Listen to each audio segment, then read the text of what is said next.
agus bhar géad fáilte isteach chuig Átha Focail, podchraoladh a thugann ardán donna saineolaithe is Ciara Ní is suntasaí dá bhfuil amuigh ann. Is mise Ciara Ní É. Thosig mé an tra YouTube Átha Focail hir sa bhliain 2017 agus é mar aim agam cabhrú le fálamóirí eile an teanga a cheadú. Leis an podchraoladh seo ba bhfuilm cabhrú daoine a bhfuil Gaeilge acu agus mín lo borfiaus a chur orthaí. Agus nar bhíonlinn fead é sin. Gach seachtain bhíon sí sa chathír os mo chur an seo is Studio Radio na Lithe. Chuirm se na crua cheistena anas gur féidir libse a éistóirí maithe snas a chur bhór gcuid Gaeilge. Ba bhfuilm mo bhuíochas sa gabháil le first na Gaeilge agus an folklór nua Baile Átha as uiriocht dhéanamh ar an podchraoladh seo. Támse tinal sus scéal na saineolaithe seo a chluistáil, agus tám cinnte go rachaí sé chun bhar leasa freisin. An tí atá lom aniu ná Diarmuid ó sé. Tá fáilte is fitheróid chuig Átha Focail i Diarmuid. Agat a hiaro. Nis der mé cúpla focail fút ar dús. Céimí de chuid an Choláiste Ollscoile Baile Átha Cliath is se é Diarmuid, agus tá sealanna caite aige mar léachtóir le teangolaíocht agus leis an Nua-Ghaeilge. Tá spéis ar le aige in Gaeilge chiaí hir, dar nóí círeacht banathe is se tú a Diarmuid. Tá tú díorcréicnathe le hastruáin den leabhair Gaeilge chur go dhaoine, tá sin is astrathe go béirle agat agus déir gur thugla sin tamil fada mar tá níos móna 7 lehanana chun do mar hiiscinne. Agus ní eistúchan a bháine bhfuil tá sé leasa ó halamh. Leasa go mór an chur leis.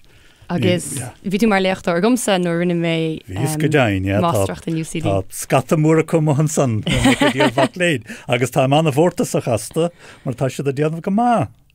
Cuid bhatha go déanamh anna bhahas a san na teangan. Tágann rudí cuam a dala mé idir chuid ranganna gomininic ach an sin bím rá. Tá mé is mína bhgeartar sin nó an nuirte sin, so tá mé sáscúta an seo an is gur féidlim de ceiste chuir. Se bhfuil is féidir brud eile rá leat na nótaí an pacáiste nótaí bhíoch an nuirsinne a goibh. Tá sé sin leasa go mór curtha a gom leis agus táim chun cheola go dtí iarmh bhí léin. Agus tú cóip. Go lua, tú cóip de téin agus líon eile an socha má bhí. Is céhhéad lehanach tá sa bhcáiste chéanana. Tá agus na ceachtainna snáirmh tá timppla céad sa 8 lehanach buine mé meach na ceachtainna na nótaí ghramadaí a bháin, beag timppla aní bheith cheir féad lehanach nó mar sin. Ach tá meid na ceachtainna ann agus na freighrí bheith sé sin go díal.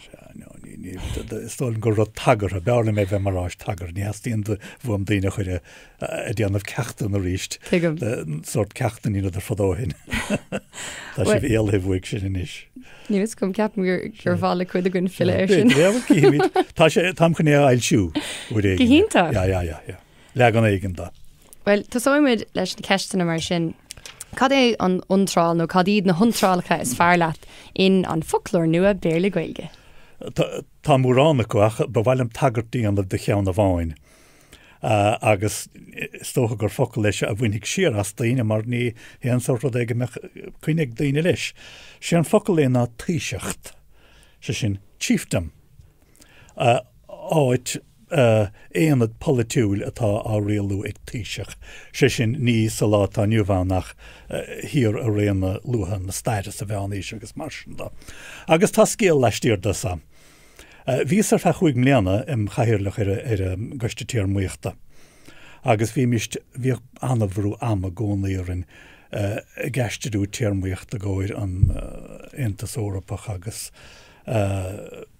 bhíoch listaí éisce agus plándaí oscacha an áit ar dam agus bhí leganach a Gaeilge le comedíomh agus bhí chuid bhachas an níor a bhéin níor sé andóibh éon duine bheith buintúsáid asta. Ach bhís uair a bháin de gáirdaíos ceist. Mar rud gur hána trasna éid. Legan amachatá le fada ag na antropólathe ar ordú politúil agus sóisialta na naine. Tasnú a bhadhád siar buanta daine nó bands a sin focail béarla, sé sin cúpla do sé trí sé duine. Agus an san fásan siad san, dásadar san le mechtama agus dá hánig trefanna asta. Agus tá bíon trefanna bíon ní aber sa bhuion beidir gur daoinead go léir go me gur raibh Gaeilge chuile na chéile tá gur be. Ach bheith mór an buanta rite na chéile ins na trefanna. agus na trefanna ní bheith agur anna láidir fadar agus beidir gur ceannaí creidimhnú dramaigh nó seanóirí a bheith a gceannas ar ansan nar a bheith tíiseach sé sin fear lámh láidir, fear bhfuil saidúdnú drám aramtha á leanúint agus tá smacht agus rial a gceist lei sin. Dá nó as san tag an stát an cinál rud ag mínis le stát. Ach níor a bhéon vís aráilm hain, mar bhínim tá tháinig deir leis na cuasaí se, ach bhínim muoine cuasaí ar stairthó síolta na Gaeilge, agus go dain bhí ceann anna himúla méarla gom gurrás páirteach an the fortunes of the Celtic languages, ach an ceann a daibh stairthó síolta na Gaeilge, ceann na cuirfidh ar ceall, faríd. Rishelum, dá men a cainte daibh na Gael a buir an chóras sóisialta Gaelach, gur a bhí a bhaim go dtí gur scris na sasna gé timpla cheadichéad blian ain. Na héanad fola túla bhí an muintead i bhríon agus macár agus iad san goléir agus inéil sa tuisgart chiefdoms a thuairfaoi ortha. Agus níor a bhéanach ocail sa Gaeilge cén focail a bheith a gom a caint leis na micléin méall an rodéis sin. Agus dáirdí san cheist, agus níor chuiseach an cín sa chuiste Diarmuid aber bhí is a ghrabhrodéal go bhradíine ghrabhrodéile níos gátarí a bagarteorin. Ach ní fallárlumm gur thug pádraig ó mianáin a gur thóid an gur sé láthir na bhí sé seo a phlé, fer anna dhearchúiseach fer anna stómas agus sin seanna deabar fat an bhocalóir sin. Se le mala go hard. Ach ní fallárlumm go raibh pádraig ó mianáin i ggéisteach le seo. Mar go dtíon látá nniuhhain níl focail chiefdom Diarmuid. Ach tá sé sa bhocalóir nó. Tíiseacht nús riocht críoch nuair 8. Agus tá sé sin anna hialmhar agus focail breise. Is málam bhfuil sé sin déanta. Mar líana sé steach na bearnaí tá buíon tref tíiseacht agus stát in is sé freigartas na cheire levéal agur sóisialta agus politúling chin a déana. Ach tá puinte le gaiirias agus déachas na focail a bhí las dúasta agus ceanna acu SHEIKHDOM. Okay. Agus sé rud a bhíon san ná sícias. Agus ní rá sástan éair le sin agus tá sé seo nasca hinis, tugann sé seo isteach sin is a gceannas na téamaí mór a bhí na gom sa phléhíos chuid teagas gus mar sin a gach pléhíon na gom sé deanga. Tá sé sin bunathe dar nó uimniú béir le síc an vocal litrítar SHEIKH, Sheikh a deir an Harbuig, Sheikh. Tugann féin a vocalóid fuimnithe an bhéarla le John Wells, ceann an dácalóid fuimnithe is mó bhfuil measar atá sé sa bhaile gom. Go mollann sé tugann sé túsáide an bhuimniú Sheikh agus sícan san sa daraháid rud thugann le fis go rudaí atá ag mecht aspéidir go bhfuil túsáide thuirtnis sa bhéarla do an bhuimniú bhfuil an. Ach dar nó dá níorthaimiisna féimre deir na Harbuig Sheikh tá na fuimna gunn sa Gaeilge, níl éon deacracht buint leis, ní hiigim canna héamh becheart Sheikhas fad a ACH a S a bheithain, agus Sheikh an bhar uasal, agus Sheikha an mean uasal. Tá sé nó gohfuil si dul trí linsa an bhéarla. Tá sé dul trí linsa an bhéarla agus tu mé ar nascaige seo ríist. Agus is rud é seo na ná taíonlumm. Ba bhhailm gníanamist iirecht níos fearr agus níos mó éalú ó rethar híomhéalteach an bhéarla mar a dúirt teán a riordáin agus an gleanning ealt mitasach san. Minic a sé an haris gleanning ealt fi sé ciúil ach bí a chuoine bh gcónaí ar gleanning ealt na saoléachta a bhí gceist chamaithe gin bhile darnó. Agus dá bhítamist sin a chágann tear níag gan a bheith a brathaniumar chuig techt le ón míorla gcónaí. Mal is a go cad é Buddhist in Gaeilge? Búdach gestólam. Búdach, agus bhí mé fisrach fao sin mar an bhfuil sin níos cosúla leis an gcuid a deirtar é? Is go bhistam Buddha i dreangach na Hinde gur go a gear a tam. Is tólam bhfuil cúis eile le is tólam is dólan ghfuil raibh cúis eile ó luantaí le gur chuidir gota fada ann in an gota gear agla go saoló faoi le focail Gaeilge nach faoi sin a lua inis. Níor smínig mé ar sin. Well, catas smínig gcónaíar na rudí sin. Ní bhí mis smíad mar sin. Dá me fá pléanúmar go le teangach agus fas or drohíntin na rudéigen has. A catú bheits muoin, aber má bhíonn tú com a focail cantú bheits muoin ar na rudí sin. Golóir rudí difriúla. Golóir rudí difriúla. Agus so sin ceantas na rudí mar sin téama agus sin rud go gurí manna bhéimar chun teagaisc. Mar is rang an na teagaisc rang an na teangan is mú bhíon á múine lochtain na mé dar blion tríú blion agus lochtain na mé sníad is mú bhíon á múine go manis le raim blianta nuas. Agus gan a bheith fé an áil an bhéarla an dúmarcha más féidirlín in échare. Ach mar déir an thug sé anna hásamh dom sin íoscint agus tásúlagam ó réigen go méidir gnéistófuilm agus go leastófuin focail leile agus go dúrfuoi séchasid. Mar nuair a bhíon foiimena na Gaeilge a freagart don rud atá sa bhain teanga is don gur ceart ghlacha sin. Agus tá níos mó géalainn is fiúin sa bhéarla don bhuaimniu dúchasach atá deangacha eile. Mar hampala fanna giata blian stócha fanna blianta fada. An callach mór a tháinig an Spáin aimsir eilí sé héan chanún sa í anna bhar hasanna. The Spanish Armada a thugtaí créidirú nachtréid ach dearn go chéinis go bhís an Armada. Sin tá se de géile don bhuaimniu na Spáinise an seachas éh hán. Armada atá ceart. Armada atá sa Spáin. Sinna chuúla mis riomh. Ach bhíon foiimniu eile ann. Agus dar nó tá se cosúla Grenada na hindíocha hír an Tilánsans na hindíocha hír Grenada sin is foiimniu sean aifsianta bíorla é sin ada na deangacha románsacha.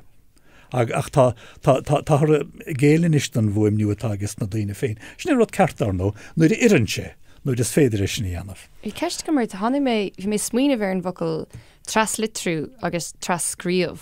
Traslitrú tá difriocht atarthú mar well sé rud atá gceist le traslitirú iireachtaí anmh na an bhuaimniu a bhainean le teanga eile, focail le teanga eile nó a ggóras eile litrithe mar hampla litrichan na rúisisin nó córas scríomhan na Harabuse agus na focail sin a scríomh dréir a bítar na leidna a bítar leidna gúil taí a gine ite. Agus an aimimetá ann ná gnéanaí sé na fuama na céanna a ná? Well, chofadagus is féidir. Chofadagus is féidir. So sin rud dhéan na sasannig le logan na cha. Duine ché sin in éan dar nó, bhí chuide corín go agus bhí mórrán go go henis agus chun siad an gohharm na chéim. Ceantas na rudí bheitsa ionidir dar nó de háléidir go hanna vinnic, de háléidir focail Gaeilge nó elementí loganim na Gaeilge le focail bhéarla go raibh taí acu ortha. Mar hampla an muine mór, the big thicket, money mór sé dar nó. Táitina tan tainim sin ar fuid na tír an náitin í agsúla. Ní leimfuinte géile money dar nó. Agus an díorcar si gur bheith gardas na fumanna nó an anolalas sa bhí ann? Cuidá neadidir ceannach chur na gáirí a gcónaí me canmhaid a gúnta hir chonail. Conmhaid sé in Gaeilge, anim anna bhírá machare na gan, agus beidir gur madrí gur mictíri bhígeis nuair a dhéag nach dog playing at the dogs ach conmhaid a séna sé méarla. Agus tá chuide agus cúis séad. Ach tá na cín uiranta bhíidir a smaoineh go fesach bhíidir a smaoineh ahir sí an bhir elementí béarla mar hampla dingle i géirí áid gur bhan recmhúr méallar nenim san na blianta hin dainganí chús marsanda. Is dingin a bhí anar dúis bhí legan íagsúlda méarla ach hála dingin aon an san duine dingelda agus sé rud é dingle méarla is focail brá sean ocail béarla brá sé gleann go bhfuil áinán agus crína fásan dá thaobh. An níor higus sin? Se Wooded River Valley in bhríotá leis agus fiúntrán san duine go ventrícha agus dearbh an bunúsatá leis sin. Viidir a cíine bhar áid hálas a Lúndin in uirsin de ventrí an áid gur trádáil a níana ar siúlán agus gur dóga binne siad na cléirigh agus leán bhleá clia. Chinti chuid bhadas na henimnachasa agus uiranta bhfuile ar focail bhéarla gur raibh taithí chora an nuas ar na henimnacha Gaeilge.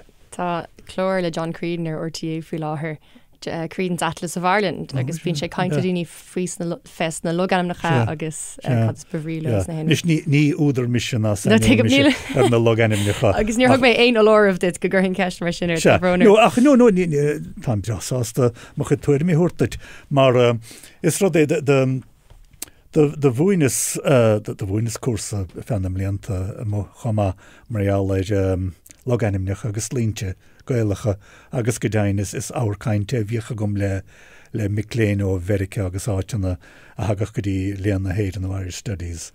Nis ní raibh sé sinna gom le tháinig stopla chuid bhadas na rudéis naimsear COVID íon COVID scristar fada rudé mar as óldait ní gácha meis. Tá tú múna le blianta inis? Dá mechas a go a méid blianta goile a múine de hit fá bhaantas níor tá a go go maithe. Taí é sin nach féidir a bhúla i bheith i deagháil le fálamóí. Agus bhradam leirtnis faoi na botúin is cotíanta a chluisan tú. Na rudaí, well, luhim mé roinnt rudaí agus tá chuide go buine siad le stócha ceann go cluisiimian tá mar fad tá sé agus go chéine. Clown, focail clown. Tá deacaracht anna bhór a buint le family eisteú go Gaeilge. Mar an sort na families a bhí ag na Gael, bhí trí glúin stig an éon tig a bháin darna, is né mar a bhíoch. Trí glúin éon tig a bháin. Agus inis darna tuismeóir agus leanaí a dás an son an na dhéag sin. Nu an nuclear family mar hagann siad ar as bíarla, agus tá sé anna dheachar an ceansan a chuir an nuair an Gaeilge. Sin aibbetána an focail clown sa Gaeilge an bhríotá leis na leanaí bhíon ag tuismeóirí. Agus tá an focail teilechán dar nó líon tí atá a gist an daine gribh conaí ar rédig, agus tá teilech go brá ar an duiscint go meach na glúinte léir. Ach tá nó ní bhíon na glúinte léir níos doch ná. An dagan an focail teilech as tealach le an onan? Is teach. Focail teach. Okay. An a bhad siar, ja. Agus sé sin a mé daine bhí. Ach tá ghlacathe le ag mórrán daine leis an focail clown mar ocail ile úsáide ar an guncheap bíarla family. Agus níann siad na ceanna nátaíon lumsa. Dar nó ní héan rud is meas a muthe, beidir go ducha an lá tá na tuiscintí atá gainar cad is family an na cabhrú chama dar nó. Agus ní fis cad a bheith an ar deire. Agus beidir go dardó go ducha sé tail go meach an focail clown chamáile héan ocail eile ar pensort family a bheith an san nám atá róin. A céim fást óileat an é go múntar é mar family ar Scoil agus an sin go sé deachar an nas? Tá chuid bhd san na giste. Mar teige mé sin ach fóst inna mé deis me ornta. Tá sé tá an Ghaelin mireachtain fé Scáin bhíorla. Agus ní ceartachíine a bheith lochtú héin rómhúr a daobh. Aber sleanóí go chéine isteach rodí mar se sleanaím se isteach rodí déanam le chomá. Rud éile tócha, cean ba bhhailm a dhíbert a bhíad faoi néchar cosúile, de daine cosú leatsa, le ceartsa Gaeilge rud tá gceist leis sin daine bhfuil dearbh go leatna bhfuil na chuma chéanna ó agus atá orsa. Agus sin cosúlacht is sé ciúil. Ní hen rud céanna agus bhíon na gceist sa bhéarla. Ach tá reintrodaí go gcuirim agus tá reintrodaí go gcuirim anna bhémartha am chuid teagaisc. Agus tá rudaí agus deirim leis na Mickléin, tá reintrodaí dá bheatadíist iad sa a leasúna go cainte. chuirist cuma an chhlacht for fadar go Gaeilge gur fiú go mór iad san agallamh. Tá chuí de inseachú. Táim. Ceanna go sí máide dúirt le mé mar hampla. Sí máide.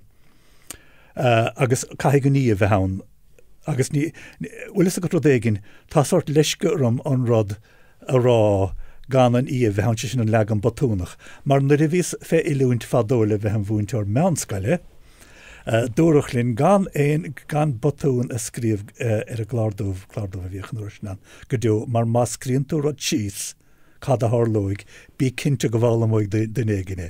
Má chuirann tú síos ar a bapéir nuair a glárdómh nuair a glárbánan is sé, be sé sealmhathe ag den éigen agus scata daine. Agus ne fágil sort leisce na batúna rá, ach sí máide a dúirt mé sé pádra a dúirt le mai. sé an leabhar sin cheannaíos, right? Tá is agus rud atá cinnte ina dhéag. Caitú an foráine a choristeach é reagaríon don bhrás atá cinnte. Agus rud eile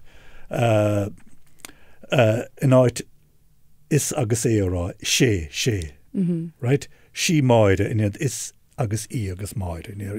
Tá leisce sin rom an rud ach ting do catá gestum. Is rud iad san chuireach dhéanach maisiú ar Gaeilge an Álamóra.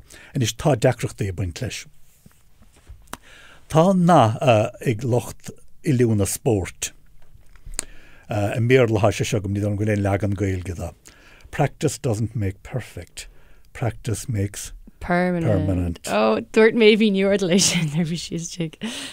Yeah, is an gur bím sé árá gcónaí sin an áit a fuair sin. Yeah. Ach, mar addition son, it's perfect practice that makes perfect. Sé catún. Ach, ag an am gianna, is féidir buachinter nósna tá batúnach na mícheart. Ní sé fuidist, níor chas tabacríomh ach dear daine lim gúil seanna dheacrar fad éirías a dabach na tadíine. Agus tuigim dóibh ach sin rud céanna sta thugur féidir, ach is féidir teach timpla réon rud ach catú chuige agus bheith faineach. Sin ceanna go, sin rud hárad a deirim a gcónaí agus tugam na samplaí sin dóibh.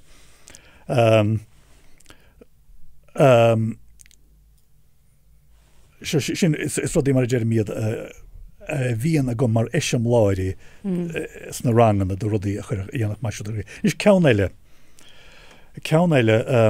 bain an daoine niumarcha úsáide as dó, right? Le héad seo, dá meach effig do rudéigin nó córas do nuair becheart a ggóir nó le haig. Agus go dain má hen tú trí animneach na nagras poiblí agus agras idir náisiúnta hirma puncaí fecatún rud ceart. Nis ní cuile muad achan an córas idir náisiúnta le haig úsáidin siad an legan a bhíon an Gaeilge na Gailbh mar sin sort córéiteach. An córas an tagras idir náisiúnta le haig rodéigin na dó. Agus an nósile dar nó sellibh an institúid ard léin an raine dechas agus marsin a gine de chúsáid. Ach níl níl dó idirúnach an san an éair. Úsátar gomininic in animnecha. Bíon agus dar nós rud étáim has a gaint. Tá sé chutíanta go mar a déir misrad seanisianta rud étáim has a gaint. Ní léon rud a go nach chuineach dá bhíad faoi slí níos nuí siad a úsáid an inad bearla mé ach ní miste úsáid mar uiranta bín sé sinna sa tíirmíocht a figiúil chomá. Tuiscó sé gontas dócha. Tuiscé bheith gonta sin ceantas na cúisina, sé molla manna bhór do chuoine sin íanamh. Ceann eile a rihinlumm daoine rádaíonús méid na macléin in an líon na macléin. Méid na naine tá sa rang, na líon na naine tá sa rang, mar dearm tú méid na macléin snéibhíon na turt iad a bheith mór nó beag nó péradé ach líana se ifir an médíomh tán. Mar agus is rud sort citarúnta se sa teanga ná mar dearan tú an méid daine is mór scaunra an méid daine a bhí láthir. Sin ifir, sin caníocht. Ach má dearan tú is befór a scaunra méid na daine bhí láthir. Fáin ceapan gur tú méid an sin. So líon na naoine sin ifir. Se. Well, anithe, then you're hiig méid gart tú. Raim is siar risteir. Befór a scaunra an méid daine, má dearan tú an méid rodéigin sin ifir, sin caníocht. Okay. Ach méid na. Tuigim. nó méid an sin rodéile, sin turt, sin iad a bheith mór na beag. So mar tá difriocht idir bhór an scaunra an méid daine bhí láthir, sin gribh slú an a bhórán, agus bhór a scaunra méid na daine bhí láthir sin iad a bheith chomór san. Agus rodéile, seo rud inis atá na húchlánach, ach bhil an daine tréalhaint sin agus í a bheith freagart a instan na bhacail. Is eiste anspéisiúil í sin, right? Is leabhar anspéisiúil é sin, agus mar sin da. Efig an a chumpórdach í sin. Tá sé tean daoine mór sin gomininic. Tá ceantas na fáibna má bhíonn tú techt drón na Gaeilge ón méarla. Sin rud is measa nuair a hagann tú trasnaid idir jaallú náfuil a hanga héin. Cahan tú idir jaallú breise dhéanamh, sis níléon difriocht de inscinna marsin sa bhítá gachrad is sé. Agus ní bhíonanta túirtí agus sí a rudaí mar dinta sa bhraincis agus í armáis agus scata mór teanga chuilir fuid a dain. Sin an rud bhí ceist go martin sin mar tuigim go Francais agat. An mín sé dacaríomh nuair atá teanga eile agat a bhfuil inscinna difriúil ar na focail an mín tú riomh measca suas sa céin teanga in bhfuil. Well, is gur higus nuair a hasní sa fám na Francais a bhd a bhdain. Higus gur é se bhíle déanamh agus tá bhí go máin Gaeilge go bhfuil le héad den nós ann. Ní honna é agus duine bhecha daobh leis sé méarla agus bhecha dul go dtíon Francais ón nó teachdaíon Francais ón méarla. Ach ó luúan tú an Francais agus beidir go dúrach sé seo léirú a chuoine agus léirúchuit nach éon náfuil na ceasanna go léir gomsa a on sin chunas teanga hálam. Tá há i ragara tá há rud sa Francais i ragaríon de yes an bhéarla, ceistna dearafacha uí agus ceistna dúltacha stí. Bhí dacrachtaí mór gomsa agus níl mo chuid Francais cho líf agus a bhíoch. Ach bhí si breolí fuair a bháin agus tá chas cuirfidh hamas a rank. Ach sin rud go míochanna dheacrachta leis a rééis an prinsipal ceanna. Tá tú ddírig doling le hidir jaallú náfuil in éon teanga atá go tána níl sé dar nó nílach yes sa bhéarla, níl éon nocail ar yes sa Gaeilge choras defriúil ar fad. Tá bhrí sin rud. Agus rudaí mar sin ar a chuoineim héin ar dheacrachtaí bhí gom le teangacha eile. Teangacha gur chahas iad a álam ó halamh ón tús. Tugann sé tuiscintom do chuoine bhíon a strácháil le rudaí atá deacair nó uaireantar mar den rudaí atá citarúnta agus casta go má sa Gaeilge. Ní mistéint an tí atá múine teanga tá se na háchtach meach tuiscinnte go das na fála móirí. Se. Nadidir bhfuil sin níos éasca do roioine a bhfuil teanga chu ina bhfuil inscinní difriúil ar na focail, nó bhfuil sin níos éasca don bhéarlóir mar ní gádum tá mé fálam go bhfuil mo láh fan inscinnach. Agus ní gádum cibé rud a bhí gom hana a athrú mar ní raibh éon inscinna ar an láh. Ach in sa Gaeilge déarfá is sí seo an láh a chortaíos an uair sin, right? Tá mé teachtasteach ar fó. Sí seo an chos a chortaíos, right? Sé seo an seiciad a bhíorm in nó rud éigin. Ní le nach taí, nó rud é sin gréir má chahanú go leor amalú tucha siad chuút. Cabhríonn sé go mór go mechas go dig fa catá gist go bhaithfas ar tuiscintar na réalacha. Níann sin de gachfáil méir ach tas na daine gan idir an sort san chuige dóibh is mór an chaéis sin brahim. Agus as na botún sin ar fad nó beidir cí eile fiú an bhfuil éon cheann na chun sa stachart go mór. As tá go ben an focail clown. Ní bhí me tuairteach do roioine mar eall na nim déanaí fiú bheith ach go príomháideach go bhd. Tá bí me díarag is tólam gur maithan rud é chuirim béim a gcónaí ar thuchas na teangan a bheith mis clíile leis na hacfaní atá taimhstig den deanga agus na rudaí atá príomhhaithe sa teanga a bhd siar an an bheith mar a déirmid déanana bheithe sé hangacha eile.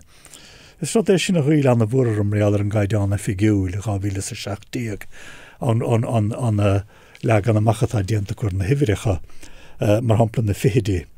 San áid go bhfuil le fada siar duine is fihe bhí láthir. Tá sé ceadanis tá an dárad ceadanis tugann siad an córas ní cuiinem an córas tradiisiúnta mar d nógann siad éir sin duine is fihe. Agus an san an rud eile tá córas siimplé go fihe héan duine. Is rud é fihe héan duine atá a teach slach ar fad ar nósanna tradiisiúnta na teanga madidir le chuidmh. Bhí nós acu bheith cuirfh le fithe a gcónaí na agus dintar fós sa teanga. Is mailim a chluisin de réidir na Gaelteachta chud bhdas na daoine bhíanana caiinte réidir chu díile sa bhíonn siad an ggóras tradiisiúnta. Tá mé duna bhíor teachtasteach ar bíonar mata íanamh I am aber chuig seacht. It's like, okay, grá. Seachtaí agus tá. Seacht agus de agus grá. Yeah, caiitú seachtaí agus tá. Seachtaí agus tá. Ach má tá rud an caiitú seacht agus an sin an rud agus an sin déag agus an sin chá. Ó se. Seach gindí agus tá. Sinné. Seach na ní agus tá. Mai fad a hiad. Is frá. Mar dém hier a bhí dámeach taihí séile gutsa dámeach as cún trí féad bliana gut. Bheitís ní bhrafa roiachíad. An raibh bonús ar leis sin tuigim ghfuil chumachgat ar cuasí staire. Gomídí sé córamh le fihidí. Tá sé is déir go rud é a bhd siar a bhain le íorthuaisceart na Hórappa. Tá smutta fós a bhraincis mar 8 sin 80 chéad fihid. Agus tá scóranna dar nó sa bhíorla. 3 score and 10. Right. So tá na agus is íorsmuoist is beidir gur raibh teanga éigean á lát fadó in íor thuaisceart na Hórappa go raibh an córas san inte agus gur tháinig san na nuas. Ach tá sí tháinig sin nuas le sinsreach sa Gaeilge agus sa bhreithnis chomá. Agus is mar san gur bhór trú an rud a bheith caiiteach ar fad. An rud a déanam a gcónaí is mailim bheith déanamh compráid leis a bhraincis. Mar tá rud é uinam tá churan na Francúig rud í anúil ar lí atá sort casta compráid leis a méarla. Agus déanam si am hain, má tá sé maithóhin das na Francúig, tá sé maithóhin dúine. Má tá 80 agus na an cóirimh an san as a hiún dar nó. Má sin maithóin das na Francúig, tá sé maithóhin dúine. Sná bí mist ná bí ché náidirinn mar ealaid. Tá na rudí sin mar dúirt tú héna crí na teanga agus ní hiigim nar bhíon daoine gurí iad a bhaint. Well ní hiigim seachairid mar chuann siad blas de hort éigean ar a deanga. Ní hen bhas bheith rihiníag an bhéarla a gcónaí am huidim. Agus inis táis gom nach an tosa éon bhotún riomh ach an rahairt cíanna a rúga as a chud cainte. Tá sé bhí an dá hanga gom cé nach dásas was cóngracht an Gaelteacht ach níos a Gaelteacht éin. Ach bhí teachta gom an Gaeilge ar bhís agus cílam fianú na bhís am leanna bhí slachráil an Gaeilge gom a gcónaí. Agus ní cílam batún ní cílam ein sort céim an na fálama, chuid go agallamh is léite agus san léitin. Ach, tá rud agam sa haint, agus dáidó fui mar bhatúniad. Níl reimpblianta hin de thug oileamh le Nua-Ghaeilge, thug oileamh le Gaeilge machtam as fethe rá rudaí nús tá an eiste sin áchríochnú chu fé láthir, inan tá an eiste sin áchríochnú acu mar focail buininskneach darnó sé eiste mar luasan san chéine bhín. Ach darnó tá nó san gaint hiúí le fad tá sé na lánach le tá más a créin. Agus cadé an nós gan sé sin gan núsáidanta á dhéanamh a gcónaí. Beag bean ar inscinne. Beag bean ar inscinne.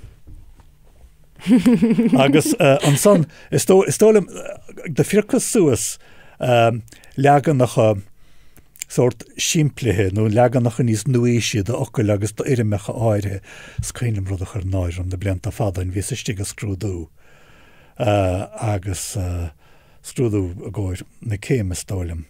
Agus bhí an focail A-I-G-H-T-H-E chéist scrúdas go bhóir díran sa mise cadé seo. Agus bhí léchtúir siúltíos sa mise cadé sean an imdé agus déach sé rálim i brig amachta téine ach fer an a lácha be brandán am gáin mar hálíonn sé suine siúícha léchtúir an a bhá. Agus thug sé chumé dúirt sé go bé i bhíráilre nachcuil aige ó aigeanna sa mise. Ach tá sé sin ceart aigna. Nadidir bhfuil sé sin é chóla riamh. Tá chuí mé réir tá sé san ochláir. Bhfuil sé tá ceann eile mar variant plural. Aha, well is dar nó sin aithe an ceann stadiúil, sin an ceann bhí anar dúis, agus is ceann é an ceann eile aig ceann na dás le meach dama, mar ní lánach anna i ghramúla se bhacail aigeanna. Is málam na tréinolí. Si just simply. Well, tá anna agus ocha is málam haon iad a cheangail le éon rud gur féidir iad a cheangail. Ach, so mar déidim sin, ach ní dhéanam éon iirecht an iomracha caidána dhéanam mar chuid cainte féin. Mar nuas sa mé chuid an tagla tá orm dá mena déanam mana tóireachtar mar chuid cainte. Ní chanach éon lífacht a gom sin an tagla tárum ní bhíon ábalta laurca lífa agus is mua gom bheith ábalta laurca ná dúr agus beidirhain go lábm rá hapaig.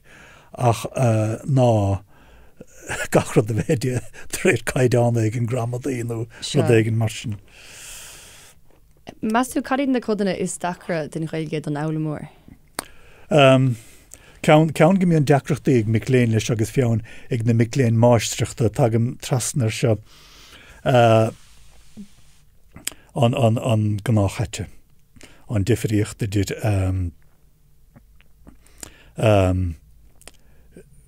hí rang gan a bhírágain ina héhsan an teachtain seo caite. Bhíocht na rang an san, bhfuil tóg mis sampla níos fearr. Bhí an rangsan ar siúil an léite a hóm an teachtain seo caite.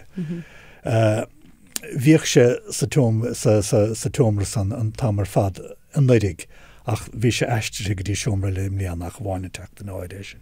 So idir bhí rud éigen ann agus bhíoh rud éigen ann.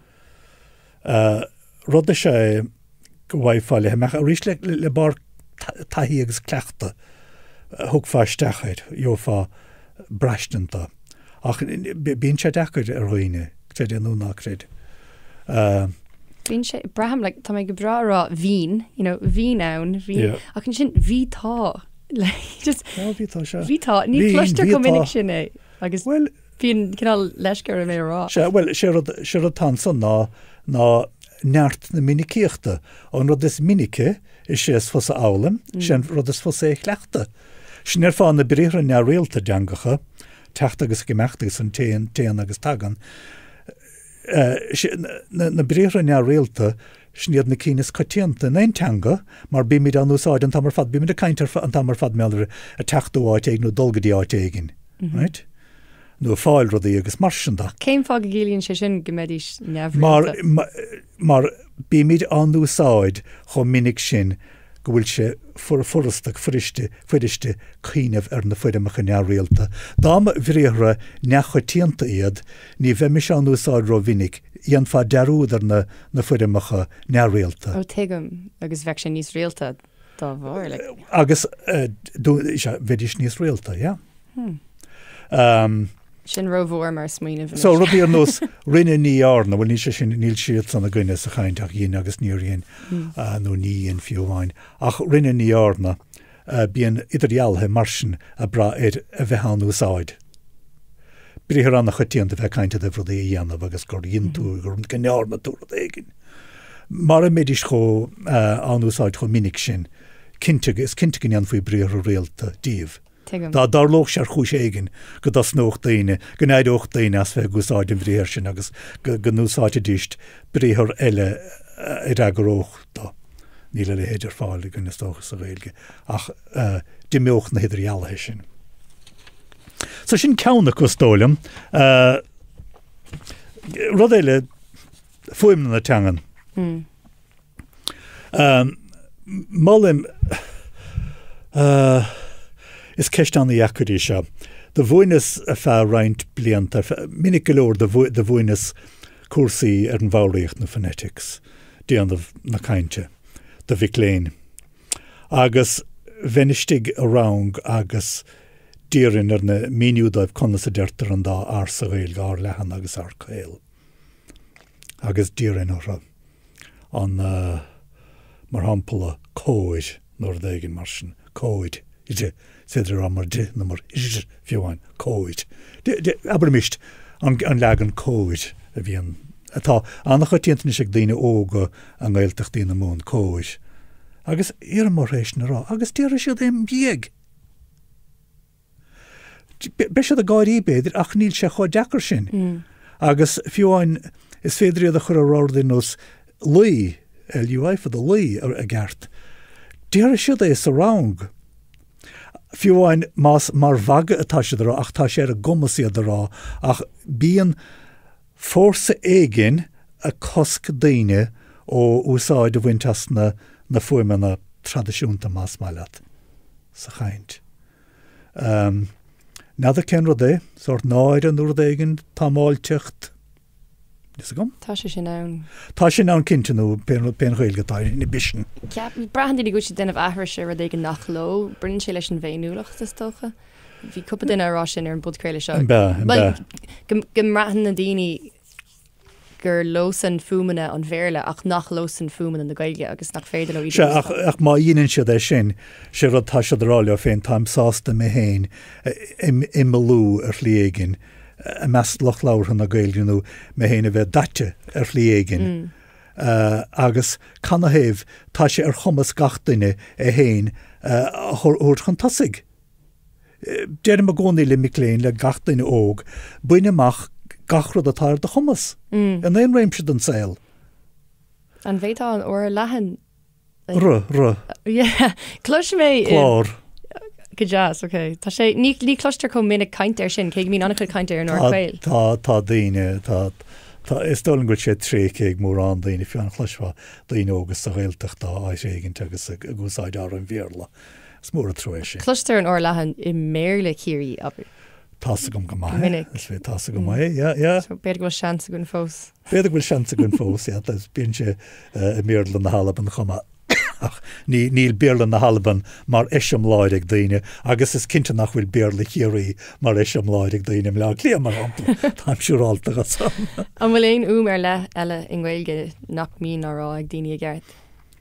Bhfuil sin gá cheann, agus mar a dearm dá bheatach na daoine aran agus na eileanna. Bearlam se an si. An se atá sa bhéarla bíon sor cuinear na lipuí mar hampla sí. So má tá mar ráige sí rud éim ach sí sa Gaeilge sí. Bíon den manga goide cinna sí. Ja, canú na lipuí bheith leat agat agus bíon fuim níos cíile a go bháil le ceann na Gaeilge. Ach is rud sort min chúiseach sé sin. Agus ní rud é sin dáiríirih a chuir a chastam. Ach tá na harna agus na heileanna. Braham gur fiú agus níl sé chu dechar sin is tólam iad álam. Chun siúntas orm na bhí muoine fáréachta mar a deirim bíon daoine sásta rudaí a dhéanamh mar haspántas sa rang, nuair i mar a dhéanamh, ach rud eile fada sé é chuir a gobar na go cainte féin. Mar ealar in na cúis na luamuid. Tá tuigim go mac anna héamh. Focail nó nach cainte bechóir do chuoine úsáid níos minice. Se agus is rud é seo a héan go dtí crílár mo chu teagas féin mar is rud go gurim. Agus fiúáin hir luis gorás rang fadó agus bhís go hana bha agus bhí daoine mar deirim bhí mar an daoine anna bha mar bhí léin i meagam. Ach tá níos mú séhrú dianta go mar a gútead an gúrsáin agus cai mé stifse a chraibh scaide níos fearr. Ceantas na rudaí sa nábart nó sa ráites bhfuil tácht féile hasnamach bhfuil tácht féile leo. Is féidir iad a bhoga chlé nó iad a cheol dheis chuin an bhéim sin a chuid orra. Struchtúr fócus a thugad míad orra san. Mar hampala, an ina a bheith ará saolaíoch míhall ó Cisóg a gúnta an chláir, daníar fa a gúnta an chláir a saolaíoch míhall ó Cisóg. Leabhar a bhí tá léamhagam le déanaí an leabhar an bheisnéis bhírá a scríomh leamach an iomide suanas siaríocha éide bhrandán a héad. Agus táim chuin bholadas na miléin máisteach dem léana sa chur seistúcháin bheitthe léamh cabid leáide sa leabhar san. Ba bhaithan rud is stolan go meach leabhar éigin ó scríneoir anna bhd duine anna cheadúnach gur Gaeilge anna hóchasach nádóraige agus a bhí ag líam. A bheith mar isam láide có agus buchsladí atá sé ar fáil sé ar neisce ar thaobh na leabharlanna sa snáilscoil níos. Tá an leabhar as clóstólam ach tá cóip electrónach gur féidir í léamh ar thaobh na leabharlanna. Ach tasnaíonn sé an gort na gapal nó péanáite, a gort na gapal ar a léhéad sead lá nó ní a gahar na Gaeilge a saolaíoch brandán, a gahar na Gaeilge ar a léhéad sead lá a saolaíoch brandán a héad. Right? Sin chuirtar an dá ólas fís bhír ólas sin an áit agus an tám chun tosaigh is rud anna bhaithe sin sa Gaeilge. Ní dintar sin sa bhéarla, ní díar fá. It's in London on such and such a date that so-and-so was born. Bheith cuma anaitir fadar sin. Bíanna le héidir méarlan na héir an a dá fé an áil na Gaeilge darno. Ach sin éon rud atá lim is fearr sa Gaeilge. Dáidir ní leon áras na héamh Scuivilm sin i rang sa bhí mar cainteir an struchtúr fóchas sin agus tá me gháilta le fada. Agus dúirmar an isisiúil a hatú adul. Agus I méle dúirmar, is it walking you're going? Agus ceapamar ar fad gribh sin gibhrá ag bhí cálín ó bheracá sa rang. Agus dúirt she like, that, no one says that. We're like, oh, se, mar gúil arguid béir le buna hain. Lisa Saladin nó den éigen bí. Si scrínim Lisa Saladin duine mac le níos an cábhfuil sin is gach seanscuil sin na hallamh le litríocht chumparáideach Americánach a dálam bhí Gaeilge fíormhaithe. Bhí siad déanamh cuasa ar chtéanna ciile le Martin ó Cain. Or the fan. Ó anna chumas ar fáil. Aber múinn sé úlaíocht domsa nuair a hagam trasna ar bhí léin agus tagam. Tá chuide có níl siad rád a bhain a bhí a rangan agam agus tuigim tá duine seo níos éirimúla ná mise. Buchas le díag bhfuil buntáiste agam. Buntáiste na mblianta? Buntáiste na teangan.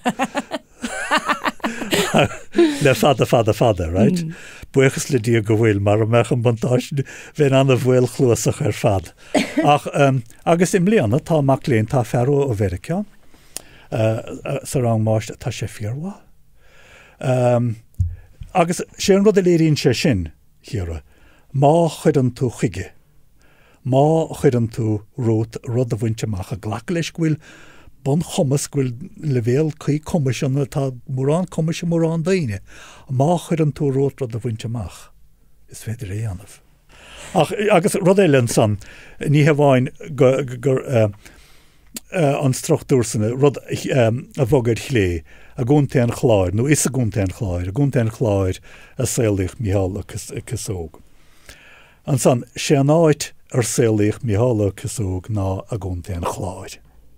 bheith ábalt an rud a cheolar dhéis agus caiig animeocail a bheith an dús. Tríos na coppel le freigartá sé an áit. Sí an bhblion gur saolaíocha le héad a chuine ná, right? An féidir an áit ará leis féin. Is féidir an áit an áit a bhí geiste gom ná. Ach caiig an ná a bheití go nuair sin, mar is féidir bíon an ná a gcónaí a gcuig go mún, ní don go mííon a gcónaí a gconacht agus ní bhíon an éair a gcuig alla. Ach díar fá diad faoi rá chama sé an áit a ruisiad an uair sin an gharta hairce, right? Díar faoi gcónaí a gcuig mún sé an áit go ráidir an uair sin ná a geantránú peanáite. Agus so caiig ach a gcuig mún chama má ágan túin is as ar lár caiig an ná bheithan. An áit a bhí geiste gom ná, right? Na struchtúr sin is na struchtúr fócus mar thugann ó chur din si an anbhaisiú ar fáidir an Gaeilge. Tá siad chó dúchasach, tá siad chó chatíanta sa teanga.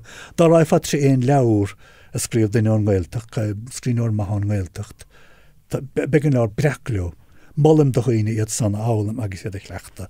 Rud eile a bholaim is álaigh. Níor cheannaí sé sin, is álaigh a bhí sé bhad níos daoire ná mar a cheappa sa bheith. Is féidir nó sé an chuí bíon sé chuí a gcuige chuna muinte an na Gaeilge is álaigh bhíon na gcuige mún. Ach iad san, ríist iad san sin ceann anna bhreachama. Rud eile ní miste sin ní an ní miste tréile bhaintas, mar a miste chum ceiste chuid mrialis. Miste an focus an miste. Sin roiint rudaí inis buine se san beidir le leabhéal níos irde cumir má táú díarag dulgarí leabhéal níos irde. A réist ní carta aon duine teóra a chur leis an leabhéal atá sé chuna bhainteach sa teanga. Ná habaríoch aon duine le sin, níl sé ar mo chumas é sin í anamh. Agus rud eile bholaim do chuoine, ná gan a bheith á lochtú féin as batúine có. Is cuid ná dúrad an bhláim is an na batún, bheith an na batún. Aber dag leis fe mise, tám cinnte na a bhím bhíoch an reinkis níos lífa gom ná mar atáis. Ach dá dar loch sé go hendal go pára sa máireach ar chúségin. Hócar sé tamil bhfuin techtaisteach go lífaríiste a deangus fiáin géisteach le daine tó sin tamil chama. Ach tam cinnte gníann agus gníann batún na a bhím an áit na mar sin. Ó bhfuil éonáis béirlachis cloiste agat a bhí an ranmhar nó eisteach. Ní féile mas má hasamh chuoine bhar éon rud a bhfuil grán a chuireach daoine gáirí, agus go dain ar bhailm bheith a gáirí fé chuoine, tuis chuir siad a déanamh tarach na muir ní mar sin ach orta le bhí an líród órasán. Ó se, ó tá ceann, ó go bhóidir ó luúan tú líorthóid. Tá ceann agus chun sé le báinní ar fad me. Dá mé fá géisteach leis na trachtarí sport. Agus ní bhíon. An ceannas meastar fad, tá coinealacha go donna inniuh. Coinealacha fiú an gan an taltrim tá coinealacha go donna. Conditions are very bad. Sin a rá, go bhfuil bhfuil sé chur báistín ar dhéagnas tá an gort an na leabhain.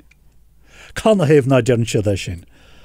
Tá aimim tá lá a henis agus tá gort an na leabhain, an talamh an na leabhain ar dhéagin. Mar sin bhíon na gceist leis, ach tá coinealacha go donna. Ceann eile ceann óluúan tú na líorthóidí. Tá sé anna chumpórdach ar an líorthóid. Nuair a chluisim sé sin, dar nó sin rud a bhíon na gceiste chuis nathe sa bhéarla go bhfuil duine go hanamh a lábhseáil na líorthóide. Ach an rud a hálaimse sin bhfuil duine site ar an líorthóid agus bheith site go chumpóir a hábhíonn sa ar líorthóid. Dionach leanna bhíon beagaíocht níonach me léite ná na himiróide sin nach chuiread. Ó tá siad san gehénis ar fad go bhór díran dá bhíad faoiad san na híbe. As a deanga dá máile duine éigean labhairt leis agus tá agus go chéine chéad na trachtarí tá gceiste gom. Mar nis tá duine bháinna tá trachtar a bháin tá bríon tires tá sé go hanna bhá. Sníon duine fearr beidir. Bhí a gobar an énach lena aithir pádraigh tires fadó a Choláiste Ollscoile gorcuig. Na bhí a gobar a feh blianana sa teangalan a bhí séna stúrthóir. Chála muos mór an bhuaig. Leacht le Gaeilge ba? Ní heach stúrthóir na teangalanne agus bhí an neasplách a rein na Gaeilge. ach mac leis sé brian tá sé go hanna bha. Caint ar an teangóíocht béirlachas mar chun cheap. Cad tá an godíireach mar ceapan go míon daoine é ginnta faoi an é úsáid struchtúr an bhéirle nó Sehfuil tá sé nádúra dola muoín struchtúid atá go ehrisí an bhar struchtúid atá go sa teangas trisatá go. agus iad dúirteisteachad is rud nádúra. Tá ach bíon béirlachas más maiat, bíon sé gach le bhéal. Ceanna bhíon ag Locht Ollscoile ag neadar dugann siad haon féinara. Ceanna bhíon ag Locht Ollscoile ag olah agus ag daoine tá chéime an ard an focus an clúdach. Níor bhar nóhain ama goin chuin an cuasa go léir chlúdach. Có fadas as óldam, có fadas as léirdam, ní rah éon bhrí eile ag sa Gaeilge le clúdach an nuas go dtí le déanaí ach clúdach a chur an nuas a rud. Dá níor fa an cuasa go léir a chlúdach sé an rud a bhecha gceist leis ar thuchas na teanga ná chéilt clúdach a chur an nuas ar tlís na bech sé le haint. Tá clúdach cloiste gomsa gur rud eile sin clúdach go háin. Tuigim chu is ranú gom en is tá focail aimimse is go agus sin rud tásúla diagam go malfur go mollig an focalóir nó coiste Diarmuid na Diarmuid gin slitten níos fearchan ar dhéis na rá clúdach goáin a réist. Si a há limse le clúdach goáin gombeach clúdach éag na nuas ar an goána rud éigen iadach dateanúra éigen aber diarig maisiúí an bhar de goáin ó dan na goáin pócatá is an bíon clúdigar clúdig pleisteach is hífa clúdig chatte tá mé féchantar cheanna san agus tá bláhanna ar an rud ach sin clúdach ar an goáin ach ní honna sin agus réimse an réimse gur féidir an leis an goáin daoine eile teachtar chuoin eile nó daoine eile chluisint. Sné bhíonna gist. Chun ceaptaí fiúla tá. Chun ceaptaí fiúla fada sé. Agus níos éon rud eile bhla sa rá sa le nimóime Diarmuid. Ó sé cean reinint ó déala chun gohar mas deatan an lágus ní chah caiinte ach ní chad mar ní land nóhin am agan. Déidir an lágus í chah céiste le beidir go dúrás le igen. Péidir ach ceanna chu sé an nummarcha cóocail focail bheith nasca animeocail bheith nascaile na chéile mar hampla scrúd fápéir scoilbhlíon. Agus tá ceannach chunach róschádaín tá sé sin luitéin sa leganú an gaiidána figiúil. Níl éon chúis na beh papéir scrúda, tá sin an chamadar nó scoilbhlíana. Blianscaile bechart a blianscaile. Papéir scrúda he blianscaile agus gádaín rós. Tá gádaín úl sa teanga hanna, sné gáid úlhort, sné bhíon gádaín úl, tá sin cartíad goige múna ach gáir is a chaint. Agus tá leabhrán tá seas clóin iseach dailsigh an comisiún log animnecha uair a bháin. Sráid animnecha cólan trórlínte agus dá meach treoracha madar le animnecha sráide. Bheith sin go húntaach, bheith com a bhírá ghailachar sin, com a bhírá nádúra. Ach sráid animnecha trórlín, mailim sráid anim sráide. Agus an bhfuil sin níos dúchasí, mar is cuilam ar tháinig is amach le corónvírus. Níor hainte sin am an ní hainn sin am sachéad. Le sin vírus corónach. Ach deirm se brelá agus dúirtain le take se chatta cé fannach nús tú lábrethe an rud. Tá gom sin cean eile go se, ní miste san lua. Cheappas é gribh corónvírus go donna. Vírus coróineach mar nó corónda nó coróineach mar tá mar a sóldún glénis tá cuma choróin riú bán riine ar an rud. Ach Tá an fear leatsa chlór ama ná am chlór. Gan áras. Ach bhfuil is go tá rud eile ann agus is tá an focail logainim ceadaíon an focailór nó ceadaíonn siad logainim nó anim áite. Nís logainim log an focail log tá sé sa teanga le fada ní maiile mar tlíomh dtíar a gchéadh amach. Ach tá aine máte bhd níos simplíos, tá sé bhd níos cad éon focailús an trí arcaí, bhd níos trí aber tá sé sléir cad a bhíonna gceist. Ba bhla nach nearttíí lu anam? Tá sé gúsaíocht rá bhór. Tá sin go breá. Caiimigh ghlacha le cína ceolairan mar hampla. Tá cín tá taineh go má. Tá cíine le atá grána darlumm scoilbhlíon agus scrúdfápéir. Ach ríist táid de leanúint nós an bhéirla nós na deangacha Gramada ní Gharmánis chumá. Má chuoíonn túid loganim tá sin na freagart de pléisnéim agus ótsnáma sa Gharmánis. Ach enim áite tá sé freagart den Frankis mar nón de lieu, nón de enim áite atá sa Frankis. Ríist ní ghlachan an Frankis leis na cócail sin. Agus deirm le daoine má bhesan siad go bhfuil struchtú réigin go bhfuil cáilethir go bhfuil an rud a teachtaígan animach go cumró hútachaid nó ró ada go bhfuil an cócail níos níata tá bích sé álaigh ach fioch cén animatáig na Francaig an dréin hapaig sin a bhí anna go bháil 200,000 nuair nó péir a TGV nach train a grande vitesse train ag luas ard. Má tá sé maithagóhantas na Francaig, tá sé maithagóhan dúine. Má tá náid orine mréalar an Gaeilge tuis go teanga bheag íon Gaeilge, tá chuidas na nós na ceannas a Frankis ceandas na teangacha is grad a múl dain na bícha an náidirin. Rud eile na fógraí puibilí go bhór a díorin na i bhí me tamáintá yes, na i chím na fógraí a dir marí an tuirse. Ní mór na go maríon an fógra san mise. Tá fógra enis sa chiadáid chun cheapanna tibí sa Gaeilge bechar go meach an tal tromp an grás an ruim, an írinne, an fua, an fuacht na rud é sin goléir an tuirse darno. Rud eile ní féidir an bríthar maríon a úsáid mar sin catú rá cadéan ó a bharíonn se tá. Cadéan an focail úsáidir sin transitive nó non-transitive? Se neamhheist. Neamhheistrithe. Ní dólan go muintir úsáide san échrún ní winter príúsáide as mar bhríar neamhheisteach. Seans nafuil sé geiste néchar sa chaine eileach na bhí anna bhaid. Ach níl maríon tuirse ceart. Túr báis an tuirse, ru sin rud atá bagart báisiart. Túr báis an tuirse, tá nahanana tá slite breán á dúr sa teanga, dáí an fi fiúra. De chunach ceann le déanana go bhór díorin a gárchlós hí a gé ré, ní déar mé cén ceanna mar níor bhaim na daine chuir éis an áirte. Le gradam den deanga íonadre agus ní le déanana dáíir a bhachan rud a lesú. Ach, viidir díar gan rud a bheits tíúil agus a teach leis a gaint, agus in rá an bhfuil íocha agus taspáint agat.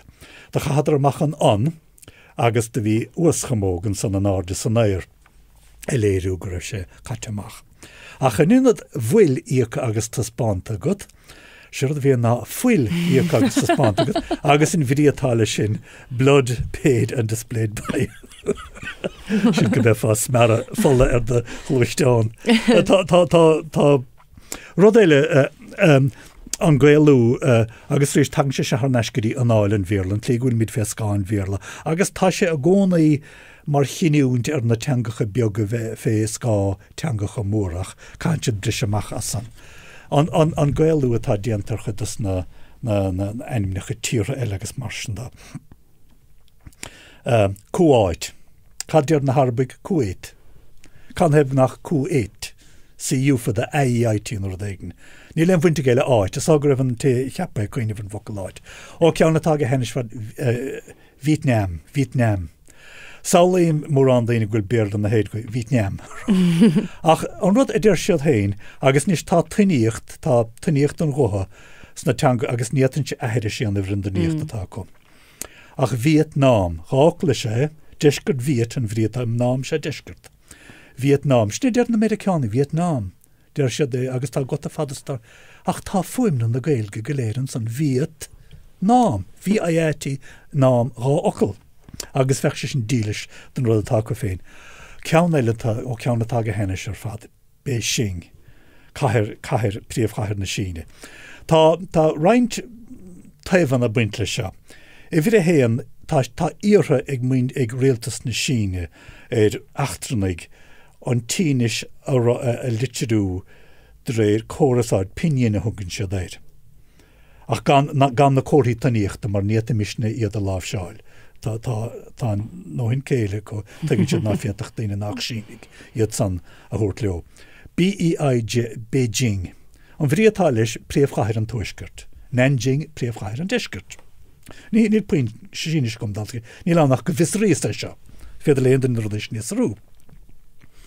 Ach, Beijing, dá meach sé sin mar ocail síneise, BEIXING a bheith ann, mar an nót Xi Jinping, Xi, sin agus escoil, tá sé annach súil escoil na Gaeilge, ní escoil, ní se an bhéir mar a luas a chéana bheith Xi, annach súile ceann na Gaeilge. Tá le héad áit agus Beijing. Fáilte do chuid Guangzhou, Cantána stóla man Nord Ceanna.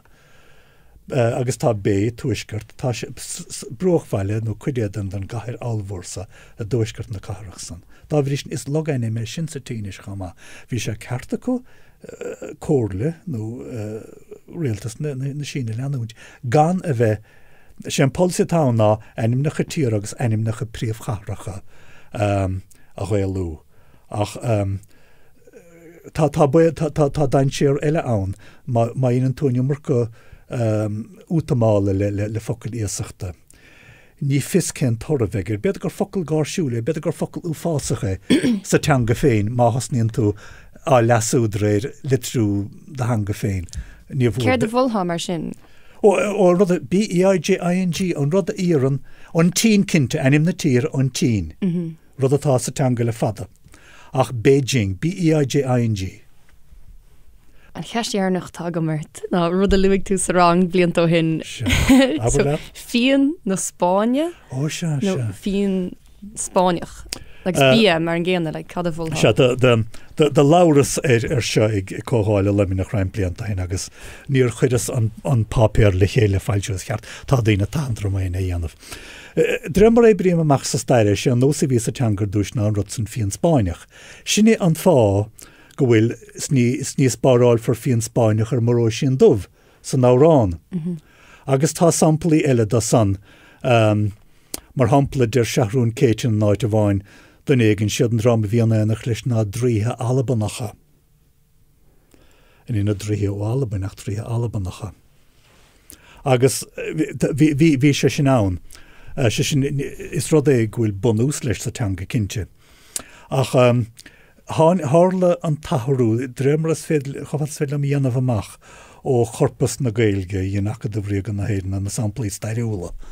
Agus tá sios nar fáile bhfuir electrón, agus mar as óldait ní bhuach éon rud ocalóid a bhfuir electróns fi, tá sé go fris sin, nó bonachar iad a chórdach.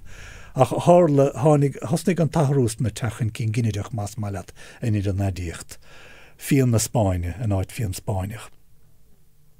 Ca mé rá tá focalóidí in marnig bhfuilean agus ón mac a gáin na blianta hin nadar bhfuil sé fós a gló.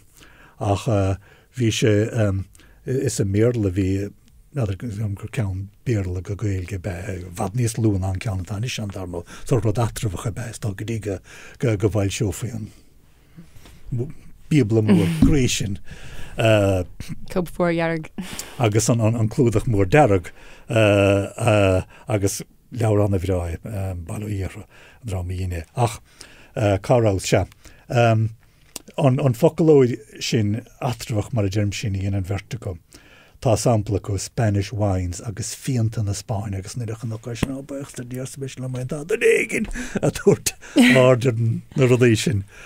So sin éastólam an idíocht rud stairiúla beach di me se a gaint. Agus tá struchtúir eile.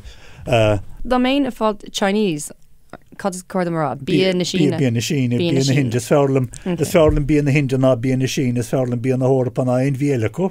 Eile héit sin. Snéir ó dúchasach sa teanga. Ach tá rud eile agus dar nó dá raifá a féchint an san is cuilam bhí miste a fléis an is specis fi hólaíochta Canada Goose mar hampla. Bhóil etra rialach na Gaeilge gur gé Canada an rud bechearta bheith hán. Ach is cinnte dá mefa cuiineh na cóhéacs na goléir níl sé dechar cuiineh chóhéacs na go meach beidir na díocht Canadach gé Canadach níos iúnaí. Níl nordéis sin siimplí, níl sé siimplí in éair, agus tuigim do réine bhí na comitear muochta. Agus gúil sé anna iriste gom sa bheith caiinte rud. Ach bhhailm dá bhéach daine sa chuna rud a bháine sé Diarmuid techniúla. Agus tuigim canna hebh gombeach beidir túsáid a thuirtan édíochtan san. Ach sa chuna chaint bearlam daine chluisintará bíon na Hindi agus bíon fion na Spáin agus mar sin da. Cé go bhfuil Tás goin gur a dúcha sé fions batá sé róisiint ná rán róisiín dubh. Tuige míad canna hebh gohfuil sé an.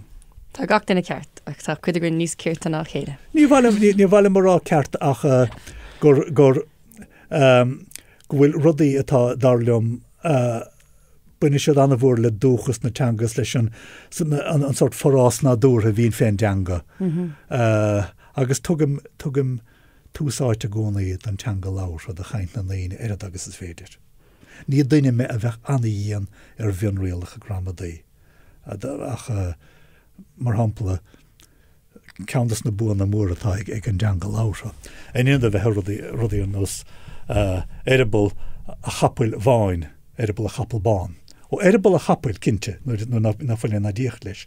Ach sa teanga lára de an Gaeilge na Gaeltacht an gnáós na d bhíon édíoch leis nenimeachil ní chuir an tú sa gindiachiad. Erbal a chapúil bán. Tá nós an coitianta. Ní léon rud mí cheart leis. Well, gur bíle maithe go a dhearmuid. Gur bíle maithe go. Scuile mé leat. Ja, die leat, ja. Bhí sé gasfeh caint leat. Fáilte fihiró teachtarás rachadó. Ja, má bhíle na hidro. Má bharim leis a chrí be mé ar fáil chuig. Ítach má, well, bhína goibh wat a focail lumsa Ciara Ní É. Má tá ceist bith faoin Gaeilge ag dó na Gairbe agat, féidir tú teagmhailíonmh lumsa ar na meán hóisialta ag Mise Ciara agus déana méid cínta é a chur ar ghunne des na sihí níos saibhre. Buchas mór a ríis le first na Gaeilge agus leis an folklór nua Baile Átha as an airiocht, míle buchas leis an geoltóir siomha as an track right from the start atá mar cheol ahantais an chlór. Buchas ó chrí le mhaith sa chathír an tachtain seo Diarmuid ó sé, leis an inaltóir fuaime an seo i Studio Radio na Lifa Fergal Sax agus buchas mór libse a éistóirí.